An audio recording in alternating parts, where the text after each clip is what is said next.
Welcome to Sravani's media. CM Chandrababu ఇంటికి సమీపంలో కొత్త దీవి ఏర్పడింది. ఇది అమరావతి సమీపంలోని కృష్ణానది బఫర్ జోన్లో సిల్ట్ పేరుకుపోవటం వల్ల ఏర్పడిన చిన్న ద్వీపాల్లో ఒకటి. మొదటి నుంచి ఉన్నప్పటికీ కేవలం చెట్లు, తుప్పల వరకే పరిమితమైంది. పైగా బాగా నీటి ప్రవాహం పెరిగినప్పుడు ఈ దీవి మునుగుతోంది. అందువల్ల దీనిని పెద్దగా ఎవరూ పట్టించుకోలేదు. ఇప్పుడు పేరుకున్న సిల్టుతో బయటకు పెద్దగా కనిపిస్తోంది. భవానీ ద్వీపం తర్వాత దక్షిణం వైపున ఏర్పడిన దీవి ఇది. ఈ కొత్త దీవి సహా చిన్న ద్వీపాలు, దిబ్బలు, సౌండ్ బార్స్ విస్తరించడం, ఇసుక, మట్టి పేరుకుపోవడం కారణంగానే ప్రకాశం బ్యారేజీలో నీటి నిల్వ సామర్థ్యం గణనీయంగా తగ్గింది. గతంలో 3 టీఎంసీ నీరు నిల్వ ఉండాల్సి ఉండగా ప్రస్తుతం 2.60 టీఎంసీ మాత్రమే మిగిలింది. అది కూడా విద్యుత్ ప్లాంట్ అవసరాల కోసం మాత్రమే నిల్వ చేస్తున్నారు. సర్వేల ప్రకారం 1.14 కోట్ల క్యూబిక్ మీటర్ల ఇసుక, ఒండ్రు పేరుకుపోయింది. ఈ పూడిక వల్ల బ్యారేజీ సామర్థ్యం తగ్గడంతో పాటు వరద ఒత్తిడి కూడా పెరుగుతోంది.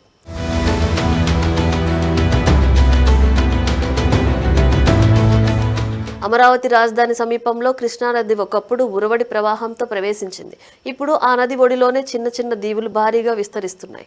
వాటిలో తాజాగా సీఎం చంద్రబాబు క్యాంపు కార్యాలయం నివాస సమీపంలో కొత్త దీవి ఏర్పడింది.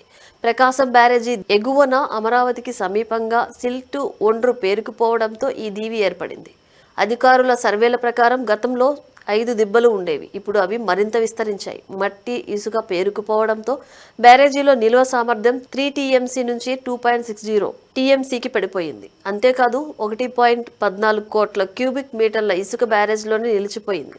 ఇది కేవలం సంఖ్యలు కాదు, భవిష్యత్ వరదలకు ముప్పు తెచ్చిపెట్టే సైలెంట్ బాంబు. గత ఏడాది వరదల సమీపంలో దిబ్బలు అడ్డుపడటంతో నీటి ఒత్తిడి ఎన్టీఆర్ జిల్లా వైపు మళ్లింది. దీంతో దీవులు మరింత విస్తరించాయి. ఈసారి అంతే వరద వస్తే చుట్టుపక్కల ప్రాంతాలపై ఒత్తిడి పెరగడం ఖాయం.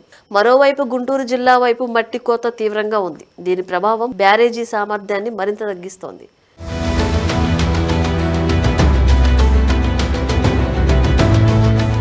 ఈ నేపథ్యంలో జలవనరుల శాఖ అధికారులు త్వరగా పూడిక తొలగింపు పనులు చేపట్టాలని కోరుతూ ప్రభుత్వానికి లేఖ రాశారు.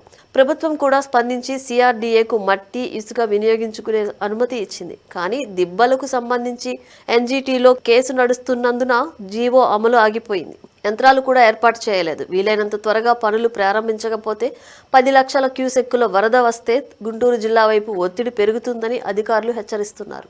అమరావతి రాజధాని అభివృద్ధికి కృష్ణానది జీవనాడి. కానీ ఆ నది ఇప్పుడు తన ఒడిలోనే కొత్త దీవులు పుట్టించుకుంటోంది. సీఎం క్యాంపు పక్కనే ఏర్పడిన ఈ కొత్త దీవి ఒక చిన్న హెచ్చరిక మాత్రమే కాదు.